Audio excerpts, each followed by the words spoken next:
Bom, a gente teve o primeiro-ministro do Japão, o Shigeru Ishiba, reafirmando o compromisso do país e o Brasil trabalharem juntos nesse cenário global e de levar a relação entre ambas as nações a patamares maiores. E nessa perspectiva, uma das principais expectativas é a relação eventual de uma abertura de mercado para a comercialização da carne bovina brasileira no país. Então, o Japão deve enviar aí alguns especialistas sanitários para avançar nessa comercialização. Lula celebrou a parceria entre os países e também reiterou as expectativas de expansão nessas relações comerciais. Falou agora há pouquinho, a gente traz um destaque. Assinamos 10 acordos com o governo japonês. Outros 80 instrumentos de cooperação foram firmados por entidades subnacionais, universidades, institutos de pesquisa e empresas. Adotamos o plano de ação da parceria estratégica e global com iniciativas concretas para revitalizar nosso intercâmbio. Concordamos que o comércio bilateral de 11 bilhões de dólares não corresponda ao tamanho de nossas economias. Nossa meta é superar os 17 bilhões de dólares registrados em 2011. Espero lançar negociações de um acordo com o Japão durante a presidência brasileira do Mercosul no próximo semestre. Volto ao Brasil para dizer ao povo brasileiro que nós reforçamos a nossa relação com o Japão, que nós queremos aumentar o nosso comércio, que nós queremos vender e queremos comprar, que nós queremos fazer parcerias da indústria, que nós queremos que o Japão adote no Brasil a perspectiva da produção do etanol, do hidrogênio verde e do combustível renovável. Nós temos certeza absoluta de que o Brasil será quase que o carro-chefe da transição energética nesse século XXI. E nós queremos contar com a expertise japonesa, com a tecnologia japonesa, com o investimento japonês, para que o Brasil deixe de ser um país simplesmente emergente ou em via de desenvolvimento e se transforme definitivamente num país desenvolvido do ponto de vista tecnológico e científico, num país desenvolvido do ponto de vista da competência, de competitividade da sua indústria e do país desenvolvido do ponto de vista da qualidade de vida do povo brasileiro. O Brasil sai vitorioso politicamente, comercialmente dessa agenda? Sim, com certeza é uma agenda vitoriosa, né? O mundo todo está muito voltado para Washington, né? Para o governo que acaba de se instalar de Donald Trump, que causa um escândalo por dia, né? Todo dia você tem um novo escândalo no governo Donald Trump. E além desses escândalos internos, o Donald Trump também cria grande tensão no mundo afora, principalmente na área comercial, mas não só. Então, o presidente Lula está no Japão para reabrir, né, para reaquecer o mercado com o Japão, mas não só com o Japão, com toda a Ásia. É interessante que vocês repararam que o presidente Lula fez uma comparação, que 11 bilhões de dólares de comércio do Brasil com o Japão é muito pouco para a dimensão econômica tanto do Brasil quanto do Japão. E aí ele compara que lá nos primeiros governos dele, esse comércio chegou a 17 bilhões, ou seja, o comércio do Brasil com o Japão, em vez de evoluir, em vez de ser ampliado, ele está recuando, está sendo reduzido. Então, a potencialidade é enorme e é interessante que o Lula falou especificamente do investimento em tecnologia para o uso do etanol como combustível. Então, o Lula tem na meta transformar o Brasil, tirar o Brasil da condição de país emergente para um país desenvolvido, e isso muito à custa dos combustíveis limpos, principalmente do etanol, e conta com a ajuda do Japão. Mas o que eu achei mais importante nessa história foi o presidente Lula abrindo a possibilidade de um acordo, não exatamente um acordo de livre comércio, sim, mas uma abertura maior, uma flexibilidade maior, não apenas entre Japão e Brasil, mas entre o Japão e o Mercosul. Por que isso é importante? Porque o Brasil já está na linha de frente do acordo Mercosul-Europa, Mercosul-União Europeia, particularmente União Europeia, o que exclui, por exemplo, o Reino Unido, e agora está partindo também para um acordo, uma flexibilização comercial maior com o Japão, como abertura para um acordo com o mercado asiático, né? Se o Donald Trump taxa os produtos brasileiros, os produtos de todos os países, bem, o mundo reage, o Brasil reage, né, fazendo acordos paralelos, ou seja, desviando as exportações e as importações que sejam dos Estados Unidos para a Ásia. Aliás, a gente lembra que o maior parceiro comercial do Brasil já deixaram de ser os Estados Unidos há muito tempo, desde os primeiros governos Lula, e passaram a ser a China, dentro da Ásia. Portanto, o Lula está puxando o Japão para a linha de frente desse comércio bilateral entre Brasil e Ásia. Muito bem, vamos continuar acompanhando a viagem, repercutindo os acontecimentos, mas vamos agora também para o principal assunto aqui, político interno do dia, né, Eliane? A retomada daqui a pouquinho, em instantes, do julgamento da denúncia da Procuradoria-Geral da República contra o ex-presidente Jair Bolsonaro e mais 7 aliados. Está com pressa o Supremo, Eliane, para resolver esse caso, tirar da frente? Está com pressa, sim. Até porque é o seguinte, né, gente? Todo mundo já sabe que o Supremo vai acatar, né? Vai acatar a denúncia e vai transformar o Jair Bolsonaro, os 3 generais de 4 estrelas, o almirante também de 4 estrelas, todos eles, o ex-ministro da Justiça, o ex-diretor-geral da ABIN, que é a Agência de Inteligência, em réus. Né? Todos vão ser transformados em réus, inclusive o tenente-coronel da ativa Mauro Cid, ou seja, ele fez acordo de delação premiada, ele deve ter uma condição diferenciada, mas antes disso não é simplesmente anular aí a denúncia e o indiciamento dele, mas sim avaliar o caso dele. Então, ontem a gente já teve uma mostra do que vai ser o julgamento e hoje eu acho que o ponto-chave é a pressa. Decidir logo essa história, acatar a denúncia, né, botar todo mundo no banco dos réus e aí sim começar o julgamento sobre o mérito.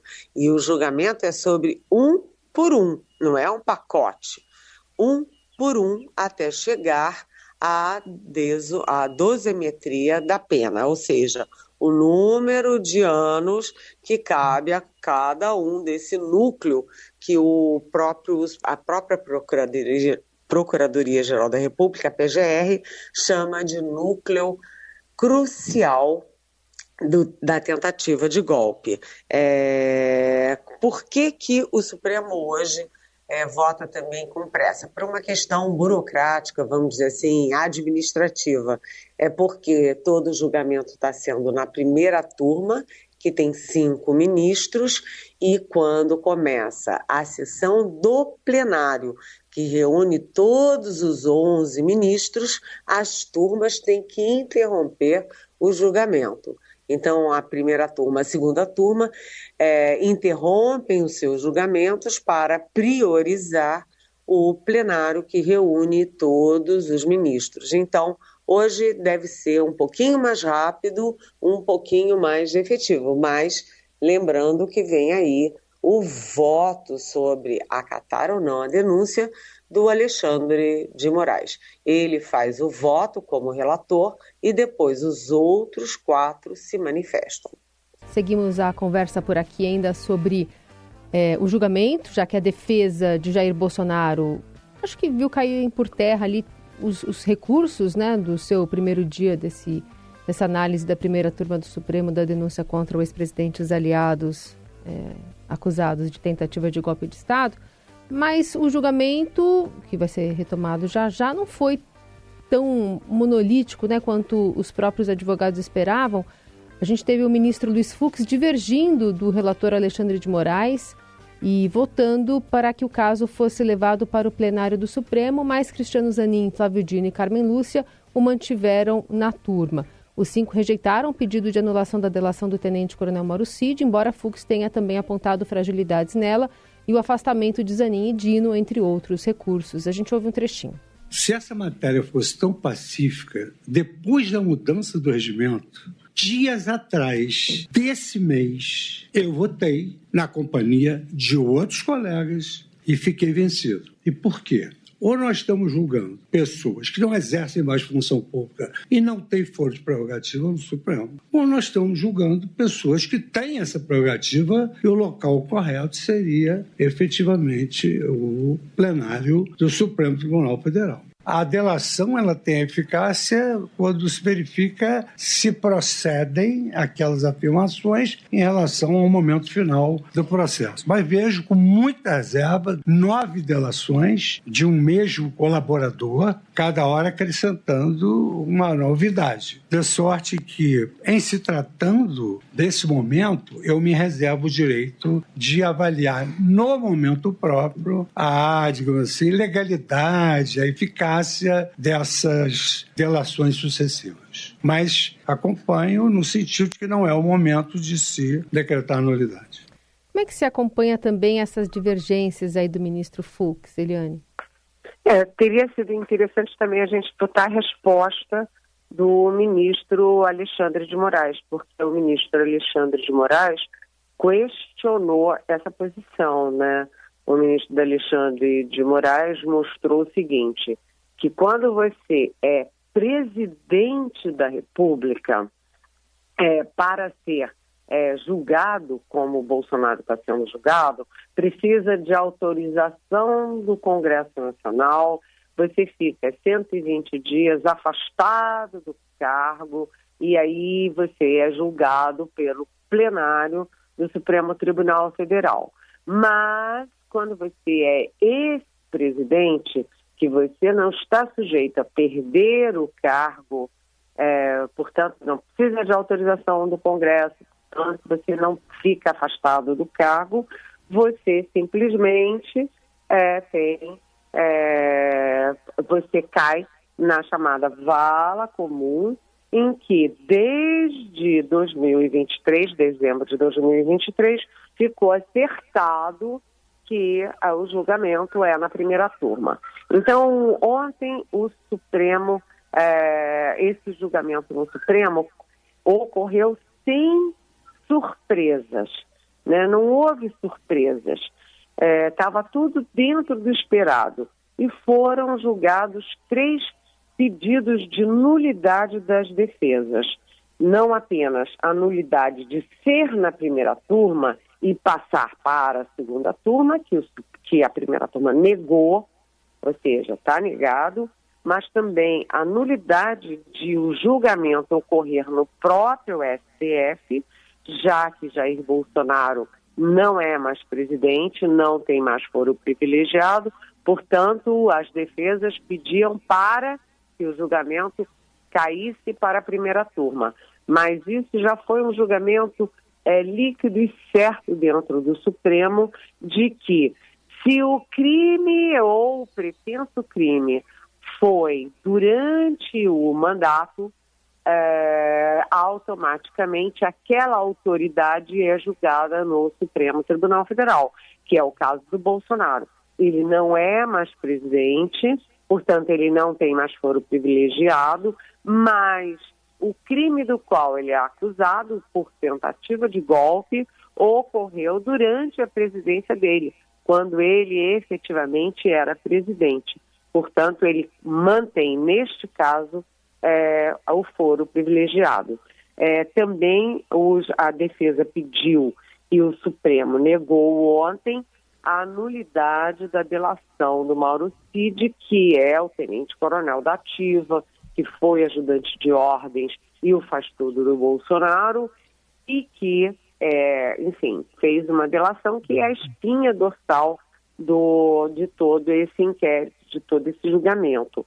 Só que não é só a delação. Não falou e está todo mundo sendo julgado.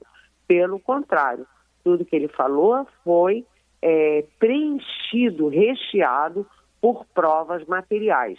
Minutas de golpe, trocas de mensagens, telefonemas, os locais em que as pessoas se posicionaram, inclusive um discurso que o Bolsonaro já tinha escrito, já estava pronto para ele fazer depois do golpe ter dado certo. Como não foi dado certo, né, isso é uma prova de que houve efetivamente uma tentativa de golpe. É interessante também, né, que as defesas, apesar de pedir essas nulidades todas que foram negadas, as defesas todas defenderam o seu cliente, mas nenhum dos advogados declarou que não houve tentativa de golpe. Né? Não houve nenhuma tentativa de golpe, nada disso aconteceu, não tinha tentativa de, né, aquele plano punhal verde e amarelo para matar o Alexandre de Moraes, para matar o Lula, que já era presidente eleito, para matar o Geraldo Alckmin, que era o vice-presidente eleito. Nenhuma das defesas. Qual foi a estratégia de cada defesa? Foi ignorar se houve ou não o golpe, deixar para lá a existência do golpe e dizer: o meu cliente não participou de nada disso. É muito interessante, né? Por exemplo, o advogado do Mauro Cid, que é muito experiente, muito respeitado, ele disse o seguinte, olha, ele fez uma comparação entre o que dizia o Mauro Cid e o que dizia o indiciamento da Polícia Federal e a denúncia da Procuradoria-Geral da República, para dizer o seguinte: olha, pode até ter tido tudo isso, mas o meu cliente, que é o general Walter Braga Neto, simplesmente não tem nada a ver com isso. Bem, é uma estratégia, vamos ver se cola, né? Foi no cada um por si, né? Mas só para fechar, queria que você falasse um pouquinho se você viu na ida em pessoa do ex-presidente Bolsonaro ao tribunal ontem, também uma estratégia. Exatamente. Isso foi um detalhe importante, porque não estava previsto, né? O Bolsonaro chegou, sentou na primeira fila, não fez escândalo, não falou, não se manifestou, mas estava lá, foi fotografado, filmado, ou seja, ele ficou, vamos dizer, ele teve protagonismo dentro do próprio julgamento. Só que ele não estava sozinho, né? Como a gente disse aqui ontem, os familiares de duas